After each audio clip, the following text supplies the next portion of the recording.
اعوذ باللہ من الشیطان اللعین الرجیم بسم اللہ الرحمن الرحیم الحمد للہ رب العالمین والعاقبۃ للمتقین ثم الصلاة والسلام على أشرف الأنبياء والمرسلين سيدنا ومولانا أبي القاسم محمد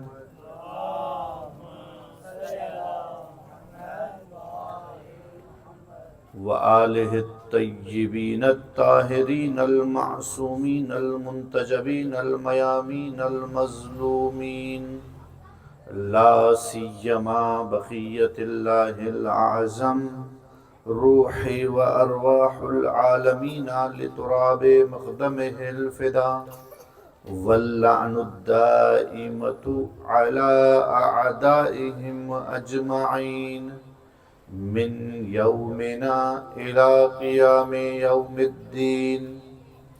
أما بعد فقد قال الله تبارك وتعالى في محكم كتابه المجيد ومتقن كلامه المبين وقوله الحق بسم الله الرحمن الرحيم ألا بذكر الله تطمئن القلوب. درود پڑھ دیئے محمد و آل محمد.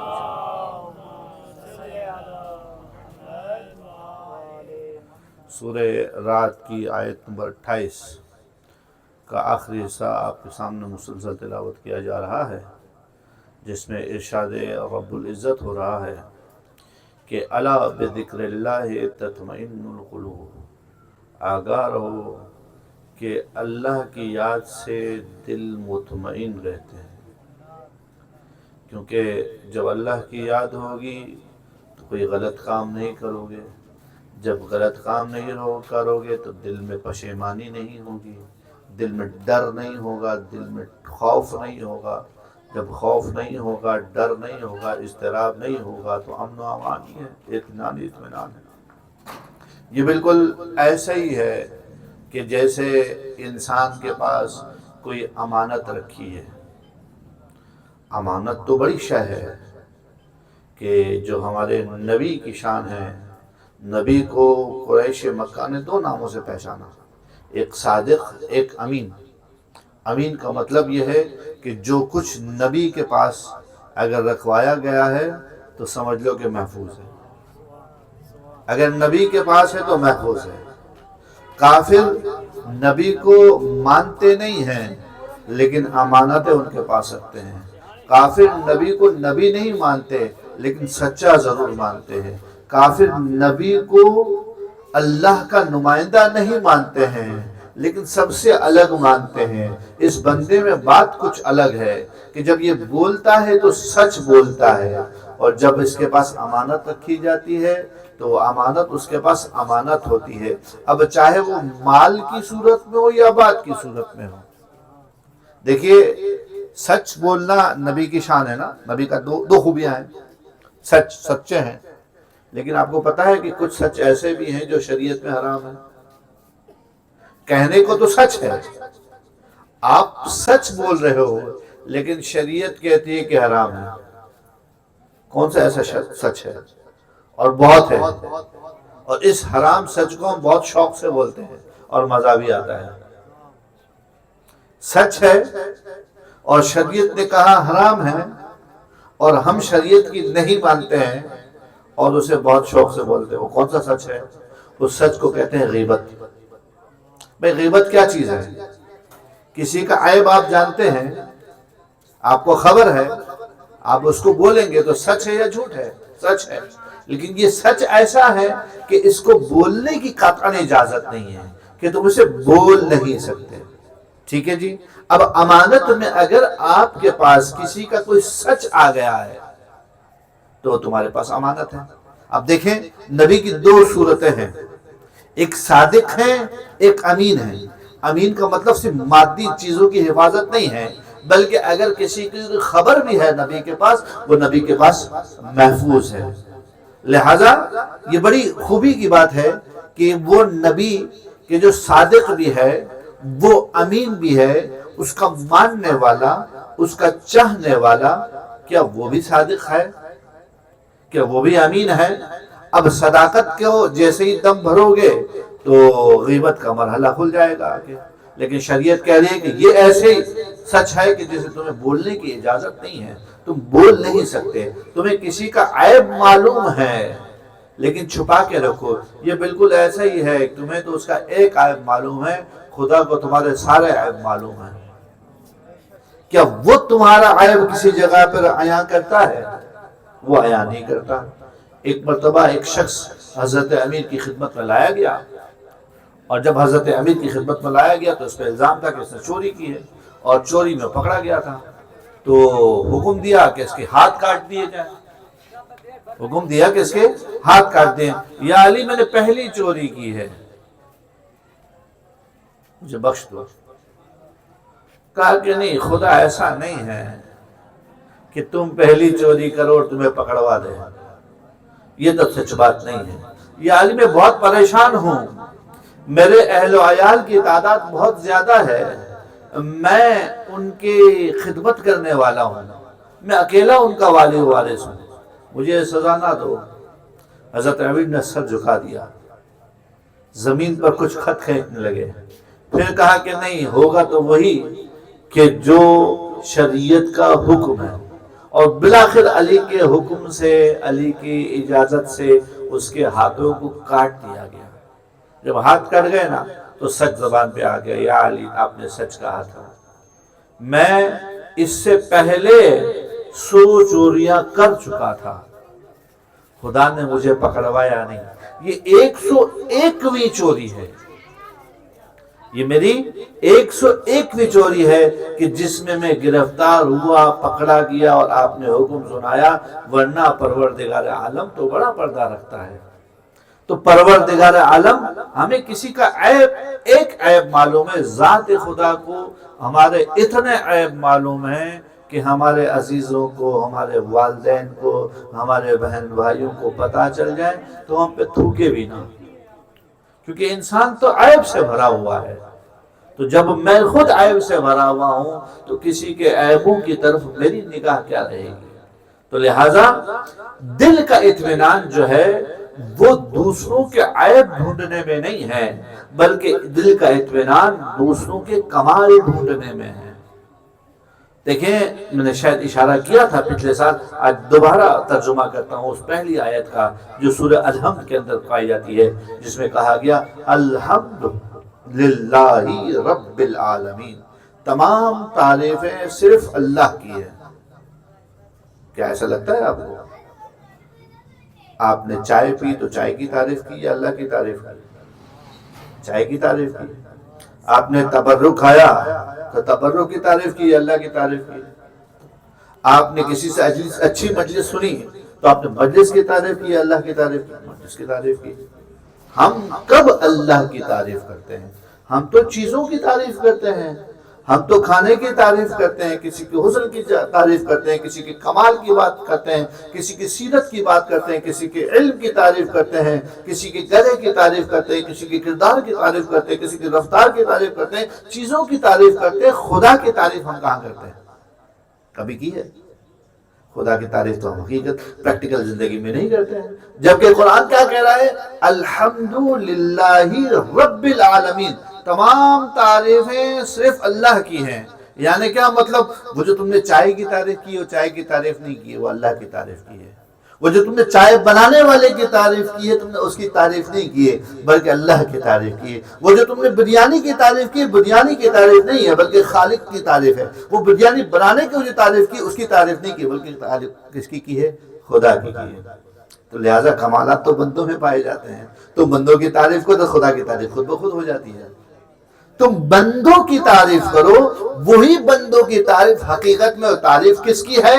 ذات خدا کی۔ اب سوال یہ کیسے ہے؟ وہ جناب ایسے ہے کہ بالکل مثال سمجھ لیجئے کہ اگر اس مدرسے کے کسی بچے کو قرأت اور تلاوت کی تعریف کی جائے، ماشاءاللہ کہا جائے بچہ بہت اچھا پڑھتا ہے، تو مولانا خوش ہو جائیں کہ بھئی میری تعریف ہو رہی ہے۔ مولانا آپ کی تعریف نہیں ہو رہی ہے، آپ کے بچے کی تعریف ہو رہی ہے نا؟ تو مولانا پلٹ کے کیا بولیں گے؟ سرکار پروڈکٹ تو میری ہے نا، کمال تو میرا ہے نا، بنایا تو میں نے ہے نا، یہ میری محنتوں کا ثمر ہے کہ یہ بچہ اچھی قرأت کرتا ہے۔ تو بالکل یہی بات ہے، اگر پروردگار عالم ہر شے کا خالق ہے تو میرا بھی خالق ہے، میرے ہنر کا خالق بھی ہے، میرے کمال کا خالق بھی ہے۔ اگر میری تعریف ہو تو خدا کی تعریف ہے، میرے ہنر کی تعریف ہو تو خدا کی تعریف ہے، میرے کمال کی تعریف ہو تو خدا کی تعریف ہے۔ اب بتاؤ، کسی انسان کی تعریف میں، کمال میں بخل کرنے والا حقیقت میں اس کی تعریف میں بخل کر رہا ہے یا خدا کی تعریف میں بخل کر رہا ہے نا؟ بات تو یہی ہے کہ تعریف جب خدا کی ہے تو بے دھڑک اپنے آس پاس کہیں بھی کوئی کمال نظر آتا ہے، کوئی اچھائی نظر آتی ہے، کوئی خوبی نظر آتی ہے، کر گزریے کہ حقیقت میں یہی حمد پروردگار ہے کہ اسی ذریعے سے ہم انسان پروردگار عالم کی تعریف کرتے ہیں، کیونکہ ہم نے خدا کو نہیں دیکھا، ہم نے خدا کی مخلوق کو دیکھا ہے، ہم نے خدا کے کمال کو اس مخلوق میں جلوہ گر دیکھا ہے۔ جب ہم اس مخلوق کے کمال کی تعریف کرتے ہیں تو حقیقت میں وہ پلٹ کر جاتی ہے پروردگار عالم کی طرف۔ لہذا اپنے ارد گرد عیب ڈھونڈنے کی ضرورت نہیں ہے، کمال کو تلاش کرو۔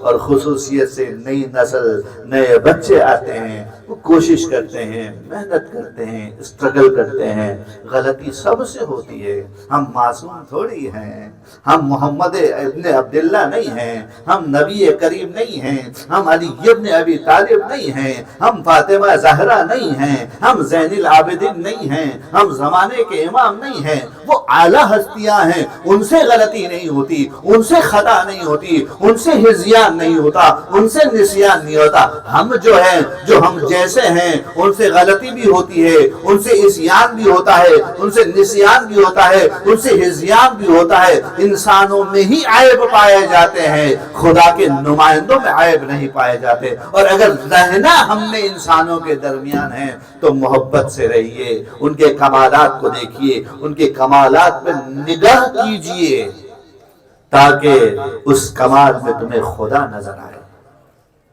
خدا تو تلاش کرنے سے چاہے کہ آسمانوں میں ملے گا، خدا کا مظہر تو ہم مخلوقات کے درمیان پایا جاتا ہے۔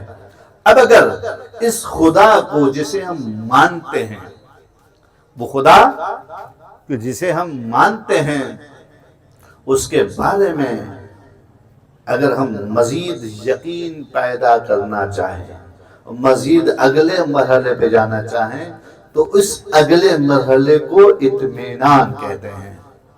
بات چل رہی ہے نا، الا بذکر اللہ تطمئن القلوب، آگاہ رہو کہ اللہ کے ذکر سے دلوں کو اطمینان ملتا ہے۔ وہ اطمینان ہے کیا چیز؟ اطمینان کس بلا کا نام ہے؟ اطمینان وہ جو کیفیت یقین کی ہوتی ہے، اس کیفیت سے بات اوپر چلی جائے تو قرآن مجید اسے اطمینان کہتا ہے۔ ایک مرتبہ اللہ کے نبی حضرت ابراہیم چلے جا رہے ہیں، دیکھا کہ پانی کے باہر ایک جانور مرا ہوا ہے، کچھ پانی میں ہے، کچھ پانی کے باہر ہے۔ جو پانی میں ہے اسے پانی والے کھا رہے ہیں، جو باہر اسے زمین والے کھا رہے ہیں، نوچ نوچ کے کھا رہے ہیں۔ تو حضرت ابراہیم کو خیال پیدا ہوا، خدا وہ مچھلی اس جانور کو کھا کے چلی جائے گی، وہ جانور اس جانور کو کھا کر چلا جائے گا، تو جب قیامت میں انہیں پیدا کرے گا تو کیسے پیدا کرے گا؟ یہ اس کا جز بن گیا، وہ اس کا جز بن گیا، وہ اپنے کمال کو گیا، اس کو کوئی اور کھا گیا، وہ کسی اور کی غذا بن گیا، یہ کہیں اور چلا گیا، یہ کسی اور کی غذا بن گیا۔ جب اتنا تتر بتر ہو گیا تو خدا بند عالم تو پیدا کیسے کرے گا دوبارہ سے؟ جب جہنت میں تو جہنم کے موقع پر یا جنت کے موقع پر محشر میں جب انسانوں کو سب کو اٹھائے گا تو کیسے اٹھائے گا؟ ممکن کیسے ہے؟ حضرت ابراہیم کو خیال پیدا ہوا۔ تو دیکھیے یہی دنیا کا اصول ہے، جب کوئی کمزور ہوتا ہے نا تو جس کا جہاں بس چلتا ہے نا وہ وہیں سے استفادہ کرتا ہے. یہ انسانیت ہے کہ جو انسانیت آپ کو روکتی ہے کہ نہیں یہ نارمز ہیں، یہ طریقے ہیں، دنیا یہ کام کر رہی ہے میں نہیں کروں گا، یہ انسانیت کا تقاضا ہے. اگر کوئی تم سے جنگ میں آئے اور جنگ میں تمہارے ہاتھوں مارا جائے تو انسانیت کا تقاضا یہ ہے کہ اس کو کچھ عزت دو. تمہارا حریف تھا، تمہارا مد مقابل تھا، تمہارے ہاتھوں مارا گیا ہے، اب تو ختم ہو گیا نا. اب کیا نوچ لوگے؟ اب کیا مسئلہ کر دو گے؟ اب کیا اس کے کان کاٹو گے؟ اب کیا اس کی ناک کاٹو گے؟ لیکن ملتا ہے کہ عرب معاشرے میں یہ کام بھی کیا جاتا تھا. تو اہل بیت نے سکھایا کہ دیکھو یہ انسانیت کا سبق ہے کہ تمہیں جب کوئی کمزور مل جائے نا تو اس کا مطلب یہ نہیں ہے کہ کمزور پر مسلط ہو جاؤ. انسانیت کا تقاضا یہ ہے کہ تم انسانی زاویے سے دیکھو. تو اب تمہیں سکھایا کہ کوئی مر جائے نا اسے زیر زمین دفن کر دو، اس کی رسپیکٹ کرو، اس کا احترام کرو. اب حضرت ابراہیم نے یہ ماجرا دیکھا کہ پانی کے اندر جانور مرا ہوا ہے، آدھا زمین پر ہے، آدھا باہر پانی میں ہے، پانی والے وہاں سے نوچ رہے ہیں، زمین وہاں سے نوچ رہے ہیں. اور خیال پیدا ہوا کہ ہوگا کیسے. ایک مرتبہ حضرت ابراہیم نے آواز دی، اذ قال ابراہیم ربی ارنی کیف تحیی الموتى، قرآن مجید سورہ بقرہ آیت نمبر 260. اس وقت کو یاد کرو. کون یاد کرے؟ کس سے بات ہو رہی ہے؟ نبی. اس وقت کو یاد کرو. کس وقت کو یاد کرنا ہے نبی نے؟ جب ابراہیم نے کہا اے خدا تو مجھے دکھا تو مردوں کو کیسے زندہ کرے گا. نبی ابراہیم کی اولاد میں سے ہیں، ابھی پیدا نہیں ہوئے، نبی کو ابھی پیدا ہونا ہے، بہت سالوں کے بعد پیدا ہوں گے. لیکن خدا نبی کو کہہ رہا ہے قرآن مجید میں، نبی تم اس وقت کو یاد کرو جب ابراہیم نے یہ کہا تھا. تو جب بھی ہم کسی کو یاد کرنے کی بات کرتے ہیں، ہمارا تذکرہ تو یہی چل رہا ہے نا، الا بذکر اللہ تطمئن القلوب، کہ اللہ کی یاد سے دلوں کو اطمینان ملتا ہے. تو اللہ تعالیٰ نبی کو یاد دلا رہا ہے. یاد اس کو دلایا جاتا ہے جس نے دیکھا ہوتا ہے، یاد اس کو دلایا جاتا ہے جو وہاں پر موجود ہوتا ہے. نبی تو پیدا ہی نہیں ہوئے، نبی تو زمین پر آئے نہیں، لیکن پھر بھی قرآن مجید کہہ رہا ہے کہ نبی تم اس وقت کو یاد کرو. کس وقت کو یاد کرو؟ جب ابراہیم نے یہ کہا. تو اس کا مطلب یہ ہے کہ جب حضرت ابراہیم نبی تھے اس وقت بھی میرا نبی موجود تھا، اس سارے منظر کا شاہد تھا اور گواہ تھا، اور گواہی کے طور پر خداوند متعال نبی سے گفتگو کر رہا ہے اور نبی سے کہہ رہا ہے کہ اے نبی اذ قال ابراہیم، اس وقت کو یاد کرو جب ابراہیم نے کہا ربی ارنی کیف تحیی الموتى، خدا تو مجھے دکھا تم مردوں کو زندہ کیسے کرے گا. دیکھنا ہے. کیا کرنا ہے؟ دیکھنا ہے ان آنکھوں سے مردوں کو زندہ ہوتے ہوئے. قرآن مجید نے پلٹ کر جواب دیا، قال افلم تؤمن، کیا ابراہیم تم ایمان نہیں لائے ہو؟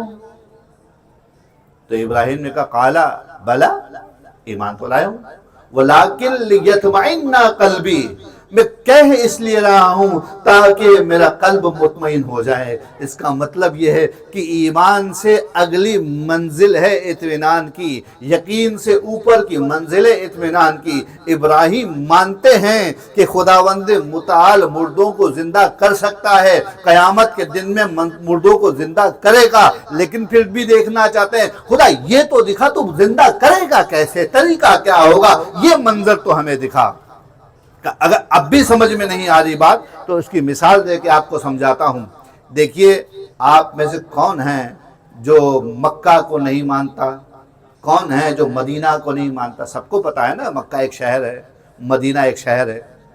جانتے ہو نا، یقین ہے کہ آنکھوں سے دیکھا ہے.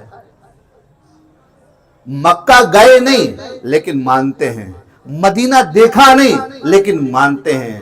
مکہ مدینہ جانے کا اتفاق نہیں ہوا لیکن یقین ہے کہ روئے زمین پر ایک سرزمین ایسی ہے کہ جہاں پر مکہ موجود ہے، جہاں پر مدینہ موجود ہے، مکہ وہ سرزمین ہے کہ جہاں پہ خانہ کعبہ موجود ہے، اور خانہ کعبہ وہ جگہ ہے کہ جہاں پر علی ابن ابی طالب کی ولادت ہوئی، اور مکہ وہ سرزمین ہے جہاں نبی کا روزہ ہے، جہاں نبی کو دفن کیا گیا ہے۔ سب مانتے ہو نا، سب کا عقیدہ ہے نا، سب نے دیکھا ہے، دیکھا کسی نے نہیں لیکن مانتے سب ہیں۔ اب ایک آدمی تم میں سے اٹھ کر مکہ چلا جائے، مدینہ چلا جائے، اپنے آنکھوں سے کعبہ کو دیکھے، اپنے آنکھوں سے نبی کے برکت کو دیکھے، تو اس کے ایمان کی کیفیت ہے اور جو تمہارے ایمان کی کیفیت ہے، دونوں میں بڑا فرق ہے۔ کیونکہ اب وہ اس یقین کی منزل سے اگلے مرحلے پہ چلا گیا ہے، اور اس نے بصیرت سے اپنی آنکھوں سے مکہ اور مدینہ کو دیکھا ہے۔ اب ابراہیم کا بھی یہی معاملہ ہے۔ ابراہیم کو یقین ہے کہ قیامت ہوگی، ابراہیم کو یقین ہے کہ خداوند متعال مردوں کو زندہ کرے گا، اس میں کوئی شک نہیں ہے۔ ابراہیم کو شک ہو تو نبی نہیں ہوتا۔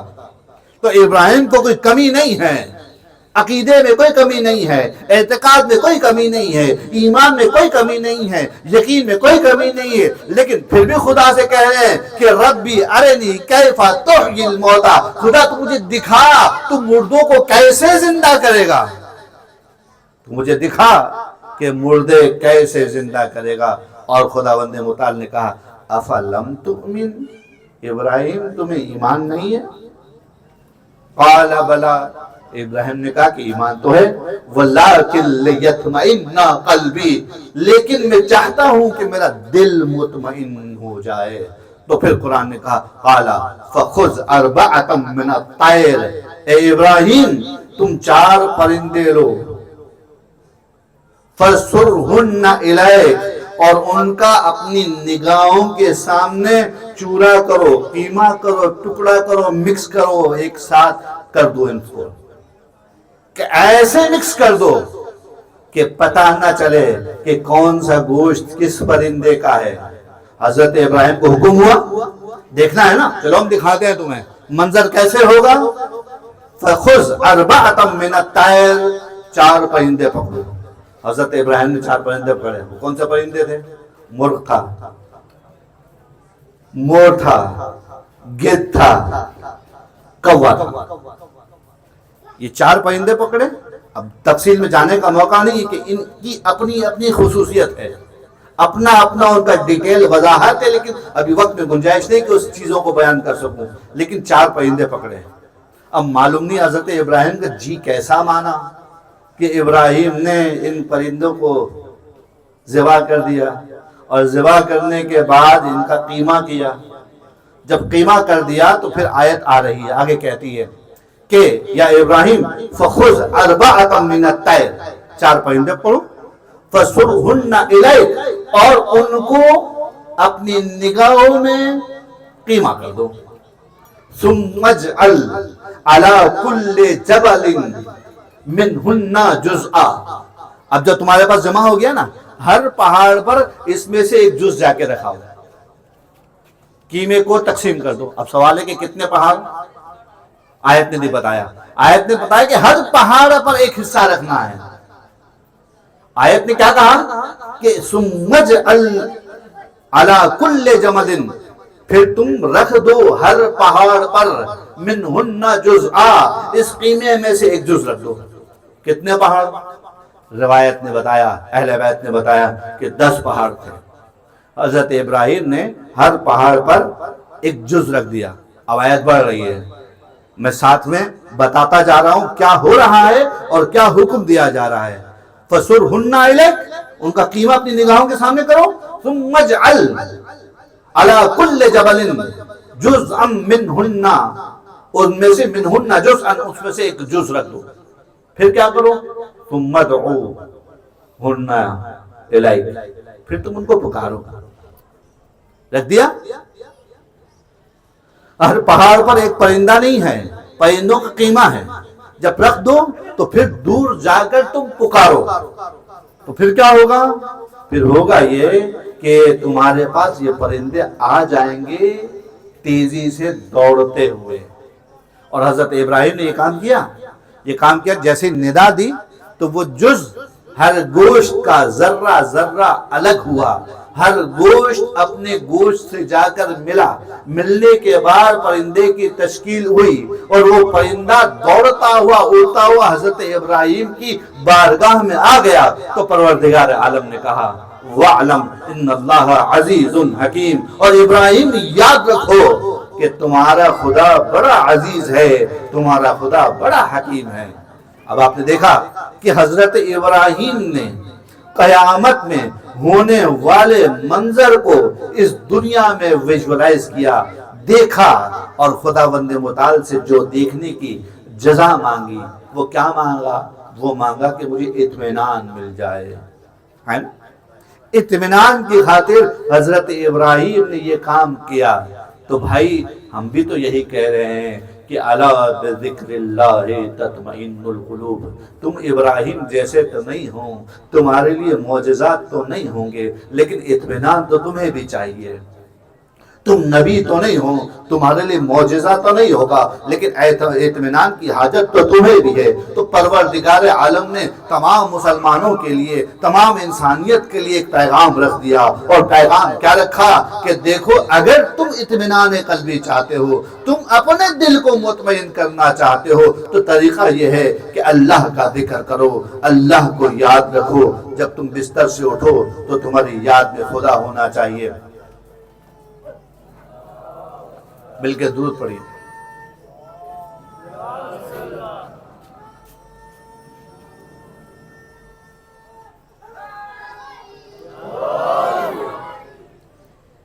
بستر سے اٹھو نا، خدا کو یاد رکھو۔ کاروبار پہ جاؤ تو خدا کو یاد رکھو، ہوٹل پہ جا کے بیٹھو تو خدا کو یاد رکھو، کسی سے گفتگو کر رہے ہو تو خدا کو یاد رکھو۔ جب تم ہر جگہ خدا کو یاد رکھو گے تو تمہیں اطمینان نصیب ہو جائے گا۔ اب ابراہیم کا ماجرا سن لیا آپ نے، اب تاریخ کو پلٹ کر کے جاتے ہیں مدینہ کے اندر، اور اس مدینہ میں جاتے ہیں کہ جہاں نبی نہیں رہے، اب علی رہ گئے۔ علی کے بعد سلمان فارسی آئے، یا علی، آج بڑا موڈ بنا کے آئے ہیں حضرت سلمان فارسی، بڑی پلاننگ کر کے آئے ہیں۔ یا علی، کہا کیا بات ہے؟ کہا یا علی، آپ یہ کہتے ہیں نا کہ تمام انبیاء کے پاس جو معجزے ہیں وہ آپ کے پاس ہے۔ کہا ہے، تمام انبیاء کے پاس جو معجزے ہیں وہ آپ کے پاس ہے۔ کہاں ہے؟ کہا بالکل ہے۔ کہا کہ دیکھنا ہے؟ کہا دکھائیں گے۔ کہا کہ انبیاء پرندوں سے بات کرتے تھے، آپ بھی کر سکتے ہیں۔ سلمان یہ کیا بات ہے؟ یہ تو تم بھی کر سکتے ہو۔ سلمان یہ کیا بات ہے؟ یہ تو تم بھی کر سکتے ہو۔ کہا کہ انبیاء میں حضرت ابراہیم بھی تو ہیں، انہوں نے مردوں کو زندہ کیا تھا۔ کہا تم بھی کر سکتے ہو۔ اب معجزہ حضرت ابراہیم کا، اور تعجب کسے ہو رہا ہے؟ حضرت سلمان فارسی کو ہو رہا ہے، اور علی سے سوال کر رہے ہیں۔ علی کہتے ہیں یہ کون سی بڑی بات ہے، تم بھی کر سکتے ہو۔ کہا دیکھنا ہے؟ کہا دکھائیں گے۔ اب امیر حضرت سلمان فارسی کو لے کے نکلے۔ اب امیر نکلے یا سلمان فارسی نکلے، ایک ریگستان کی طرف گئے، خالی علاقے میں گئے، اور حضرت سلمان فارسی مکمل تیاریوں کے ساتھ ہیں۔ کہا پرندے سے بات بھی کرنے کا، مولا پرندہ دیکھو۔ کہا بات کرو، اشارہ کرو، تمہاری بات سنے گا، آ جائے گا۔ پرندہ آ گیا، لیکن سلمان فارسی تیاری دوسری کر کے آئے، ساتھ میں چھری بھی لے کر آئے ہیں، ہے نا؟ یہ وہ چھری نہیں ہے کہ منہ میں رام رام بغل میں چھری، یہ وہ چھری نہیں ہے، یہ محبت کی چھری ہے۔ اطمینان کرنا ہے، حضرت سلمان فارسی کو دیکھنا ہے کہ میں جس کو مولا مانتا ہوں کتنا بڑا مولا ہے۔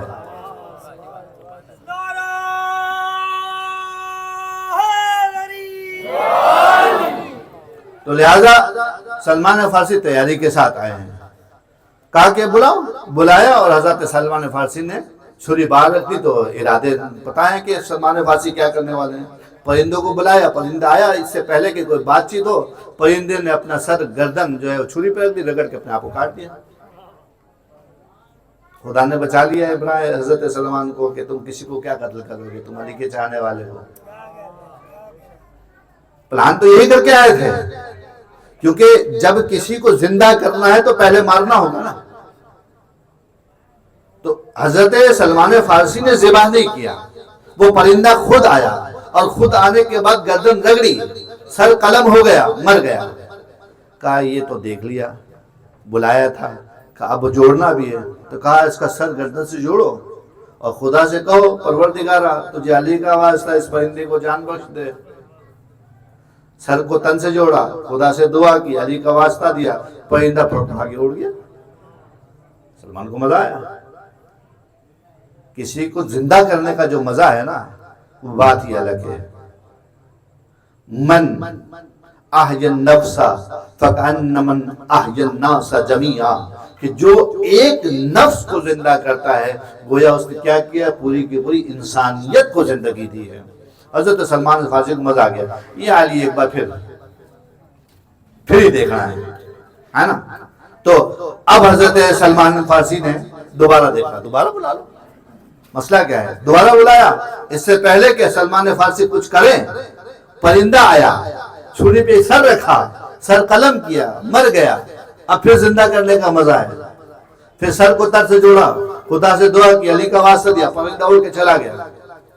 اور دیکھنا ہے 70 دفعہ حضرت سلمان فارسی نے یہ تجربہ کیا کہ علی بات بھی کرنی ہے، کہا بات کرنا۔ اب کے پرندے کو بلایا تو سلمان کے ارادے ختم ہو گئے کہ اب سلمان فارسی چھری سے اسے ذبح نہیں کریں گے۔ پرندے کو بلایا، پرندہ آ گیا اور سلمان فارسی سے اس نے گفتگو کی۔ حضرت سلمان فارسی نے کہا مجھے ایک بات بتا کہ جب تو مرتا ہے تو تجھے تکلیف نہیں ہوتی؟ جب تو مرتا ہے کیا تجھے درد نہیں ہوتا، تکلیف نہیں ہوتی؟ کہا سلمان کتنی باتیں کرتے ہو، کوئی روح زمین پر کوئی ذی روح نہیں ہے جس کے بدن سے جان نکلے اسے تکلیف نہ ہو۔ تکلیف تو ہوتی ہے، تو پھر بار بار کیوں آیا؟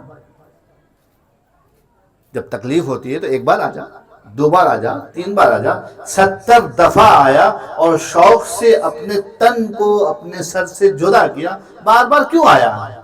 سلمان اتنا تو یاد ہے کہ میں آیا، یہ بھول گئے کہ کس نام پہ بلایا تھا۔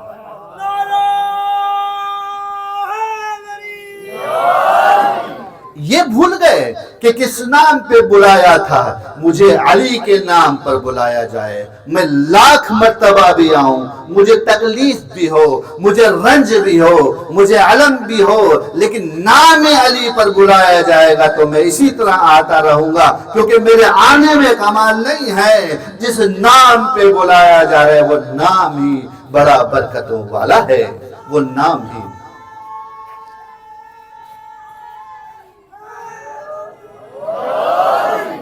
یہ جو عزادار آ کر بیٹھے ہیں نا، یہ کسی مولوی کا واز سننے نہیں آتے ہیں۔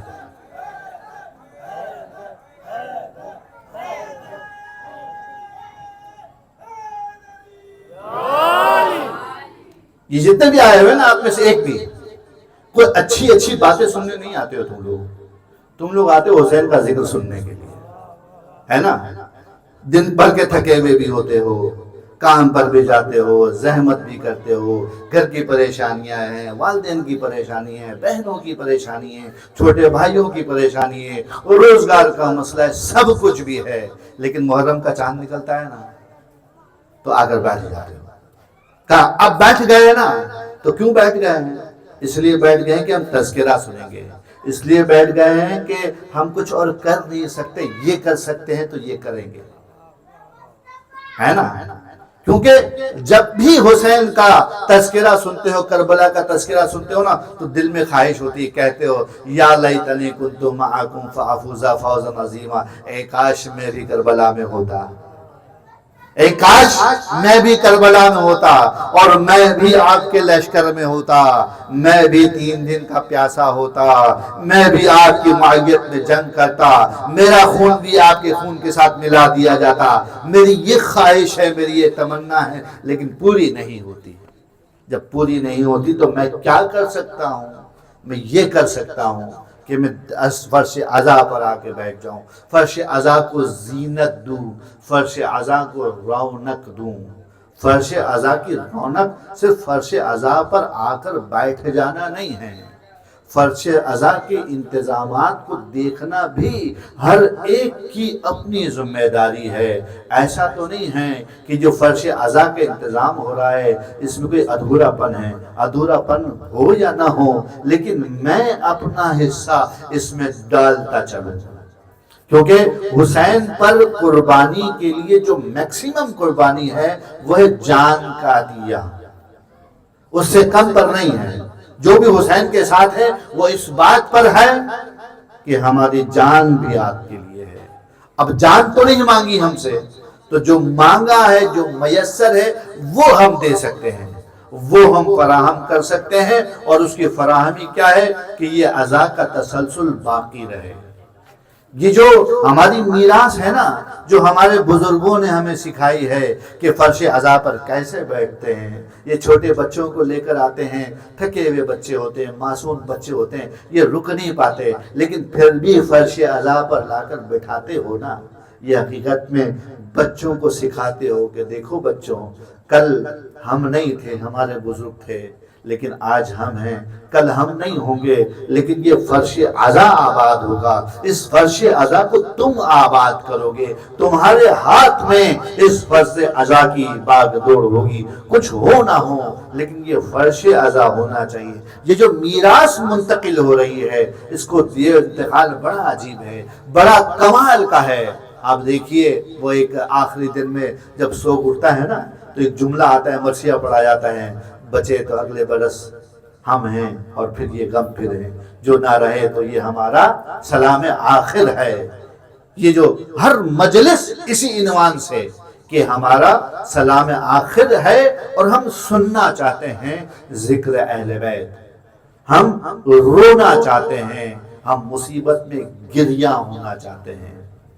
آج تذکرہ کرنا چاہتا ہوں حسین کے شش ماہے کا، علی اصغر کا، اسے عبداللہ رضی بھی کہتے ہیں، جو نام رکھا گیا ہے کتابوں میں ہے عبداللہ رضی، لیکن حسین کی اپنے ماں اور باپ سے محبت ایسی تھی کہ اپنے ہر بچے کا نام علی رکھا اور اپنے ہر بچی کا نام فاطمہ رکھا۔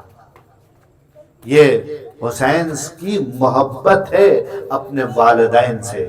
آپ سنتے ہیں نا کہ علی اکبر، علی زین العابدین، علی اصغر، یہ محبت کی علامت ہے کہ حسین ابن علی کو اپنے بابا سے کتنی محبت ہے کہ اپنے ہر بچے کا نام باپ کے نام پر رکھا، اور اپنی ماں سے کتنی محبت ہے کہ اپنی ہر بچی کا نام ماں کے نام پر رکھا۔ جسے آپ سکینہ کہتے ہو وہ فاطمہ ہیں، جنہیں آپ فاطمہ کبریٰ کہتے ہو وہ بھی فاطمہ ہے، جنہیں آپ فاطمہ صغریٰ کہتے ہو وہ بھی فاطمہ ہے۔ یہ جو محبت ہے نا بڑی اٹوٹ محبت ہے، بڑی مضبوط محبت ہے، اور اس محبت میں حسین کی زندگی میں آخری جو خوشی آئی ہے نا وہ علی اصغر کی ہے۔ اور عجیب بات یہ ہے کہ اس بچے کی ولادت سفر میں ہوئی ہے،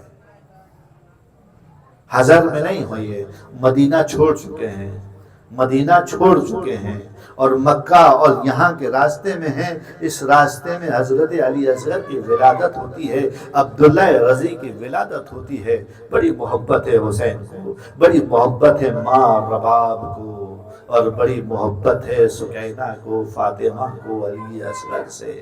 چھوٹا بچہ ہے، قافلے میں ہر طرف دہشت ہے، خوف ہے۔ اس بچے کے پاس آ جاتے ہیں تو سب دہشت بھول جاتے ہیں، سب خوف بھول جاتے ہیں، بچہ رہ جاتا ہے، بچے کی انسیت رہ جاتی ہے۔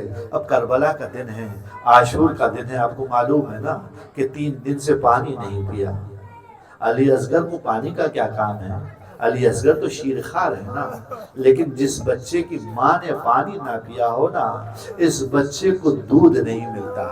اور جو بچے دودھ پہ چلتے ہیں نا، ان کا دودھ بند ہو جائے نا تو صرف پانی بند نہیں ہوتا، غذائیں بھی بند ہو جاتی ہیں۔ کربلا کے تمام شہداء کا صرف پانی بند ہوا تھا، علی اصغر کی تو غذا بھی بند ہو گئی۔ ارے ماں رباب علی اصغر کو پانی پلائے تو کیسے پلائے؟ ارے بھوک ہے، پیاس ہے، تشنگی ہے، غربت ہے، دہشت ہے۔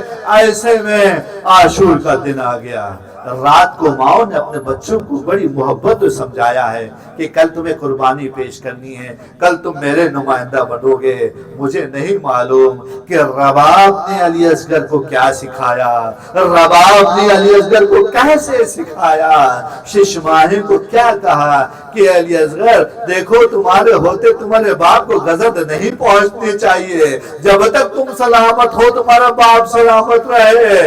ایک مرتبہ عاشور کا دن آیا، حسین نے آواز استغاثہ بلند کی اور جملہ کہا، هل من ناصر ینصرنا، هل من مغیث یغیثنا، هل من ذاب یذب عن حرم رسول اللہ، ہے کوئی ہماری مدد کرنے والا، ہے کوئی ہمارا دفاع کرنے والا۔ یہ آواز استغاثہ بلند ہوئی، خیموں سے بیویوں کے رونے کی آواز بلند ہوئی۔ حسین خیمے کی طرف پلٹ کے آئے، پوچھا کیا ماجرا ہے؟ کہا کہ آپ کی آواز استغاثہ پر علی اصغر نے اپنے آپ کو جھولے سے گرا دیا ہے۔ گویا علی اصغر کہہ رہے ہیں کہ میں گٹھنیوں چل کر جاؤں گا، میں باپ کا دفاع کروں گا، میں حسین ابن علی کا دفاع کروں گا۔ ایک مرتبہ حسین نے رباب سے کہا، ناولنی الصغیر، مجھے بچہ دے دو، میں اس کے پانی کی سبیل کرتا ہوں۔ حسین سوال کریں گے، ساقی کوثر کا نواسا سوال کرے گا کہ میرے ششماہے کو پانی پلا دو۔ علی اصغر کو لیا، نہر فرات کے کنارے پر پہنچے، فوج اشقیاء سے خطاب کیا اور جملہ کہا، ان لم ترحمونی فرحموا ھذا الطفل الصغیر، اگر تمہیں مجھ پر رحم نہیں آتا تو اس بچے پر تو تم رحم کرو۔ اما ترونا کیف یتلذا، تم دیکھتے نہیں ہو یہ کیسے تلذی کر رہا ہے۔ تلذی کا معنی سمجھتے ہیں؟ تلذی کو معنی یہ ہے کہ جب کبھی مچھلی کو پانی سے نکال کر باہر رکھ دیا جاتا ہے نا تو بے آب مچھلی تڑپتی ہے، تو تڑپتی ہے تو اچھلتی ہے، اچھل کے پلٹ جاتی ہے، پھر گر جاتی ہے۔ کچھ دیر جب گزر جائے نا، جب مچھلی کی تاب ختم ہو جاتی ہے نا تو مچھلی صرف اچھلتی نہیں ہے، صرف پہلو بدلتی ہے۔ جب کچھ دیر اور گزرنا ہے نا اور مچھلی کی جان اور ختم ہو جائے نا تو اب کیا ہوتا ہے، مچھلی صرف دہن کو کھولتی ہے اور بند کرتی ہے۔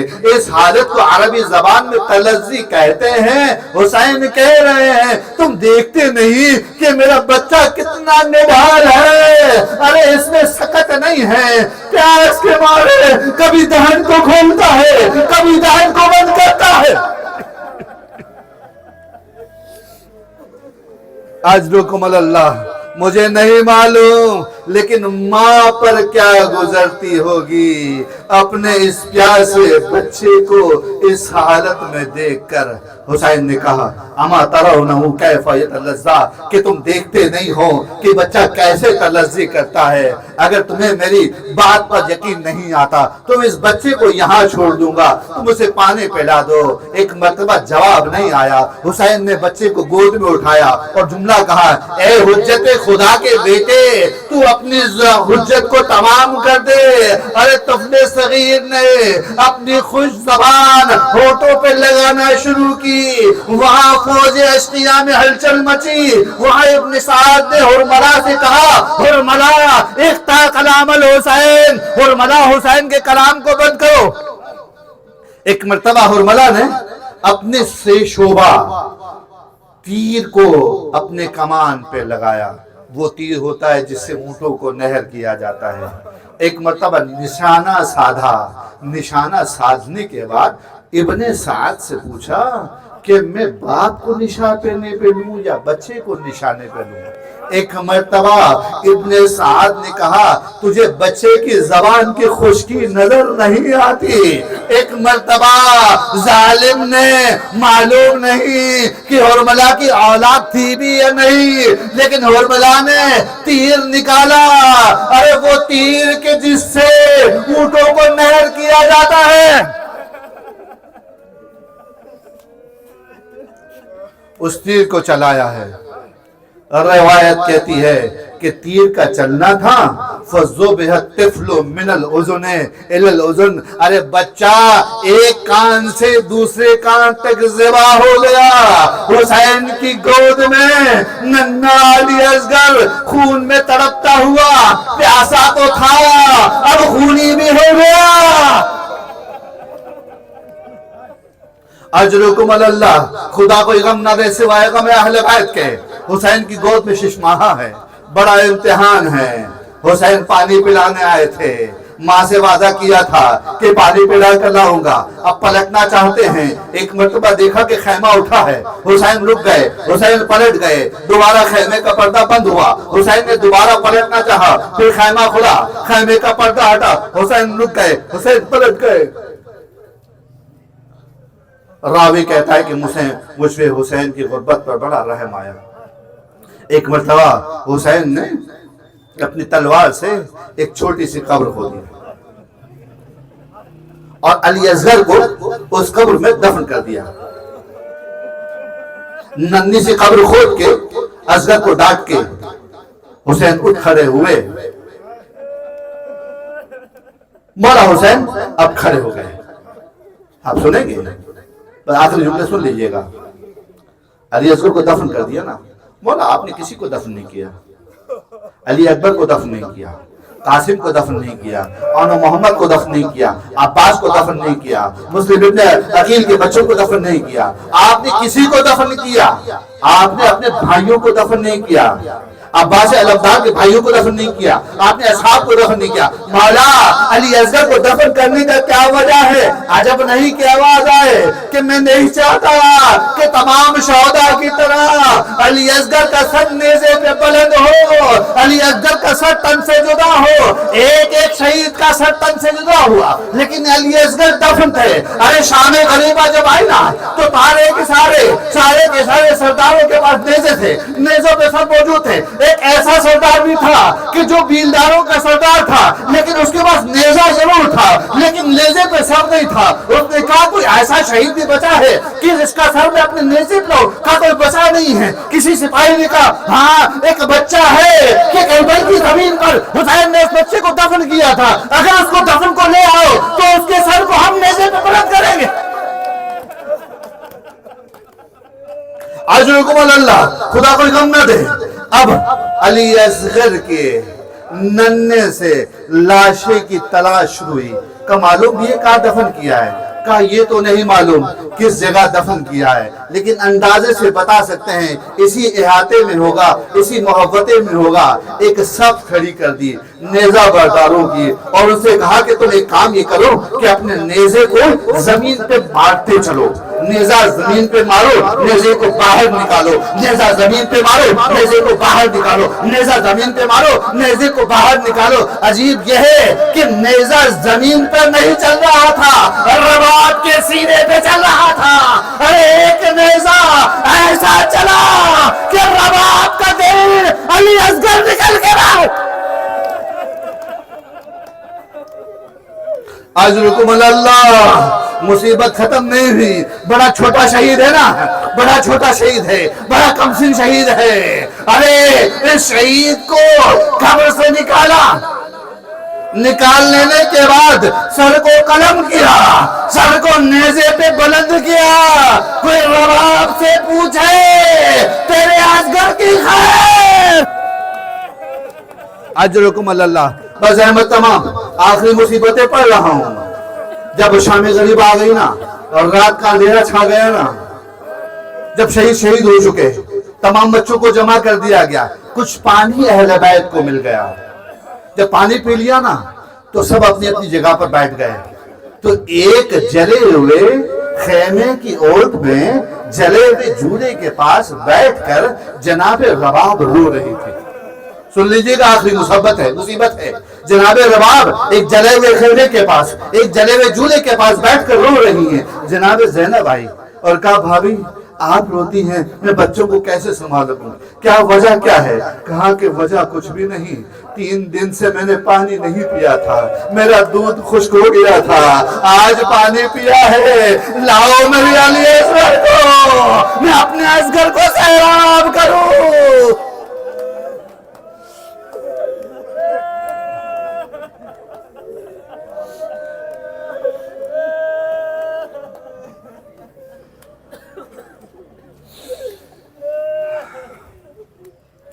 فَسَيَعْلَمُ الَّذِينَ ظَلَمُوا أَيَّ مُنْقَلِبٍ يَنْقَلِبُونَ۔